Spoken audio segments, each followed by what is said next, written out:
Here's a tweet from Jen Psaki. And of course, you remember Jen Psaki. She was the chief liar at the White House press secretary. And she tweeted this out. She's now an MSNBC correspondent because when you lie for a living in the government, the next thing you do is get a cushy, high-paying job at a corporate news outlet.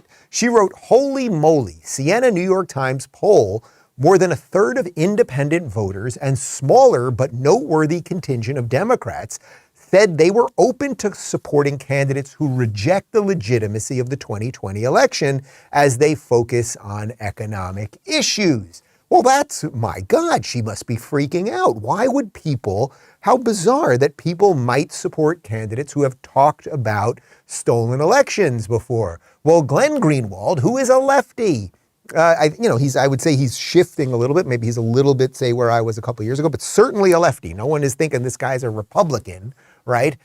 He had a thread about some of the things that Democrats have said, because Psaki's freaking out. Oh my God, how could people vote for people who would contest elections? He had a great thread on people that support people who contest elections. Here's a tweet from Corinne Jean-Pierre back in, you're not going to believe this, 2016. Stolen emails, stolen drone, stolen election. Welcome to the world of unprecedented Trump. Yeah, stolen election. She said it there herself. You see it? Stolen election. She now works for the White House. He continued in this thread. "Since I've been writing about politics, Democrats have been denying election outcomes. It was basically universal among liberals that Bush-Cheney stole the 2000 election. Many believed it about 2004, Ohio and Rove. 2/3 of Dems believed Russian hackers converted Hillary voters to Trump." Yeah, that's true. It continues. "One of the most admired Democrats in the country," you guys know this one, "Stacey Abrams, refuses to concede her 2018 loss in the Georgia gubernatorial race, insisting that she is the real winner and that Republicans cheated to win.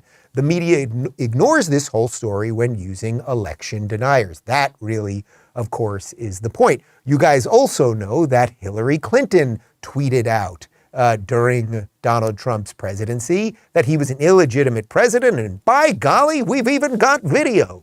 I believe he knows he's an illegitimate president. He knows that there were a bunch of different reasons why the election turned out the way it did. Like in retrospect now, listening to that and that so many people bought into it, he knows he's illegitimate. There were a bunch of reasons. I don't have to get into the reasons, but there was a whole freaking bunch of them. You know, there was a lot of them. What are we doing here? Eh?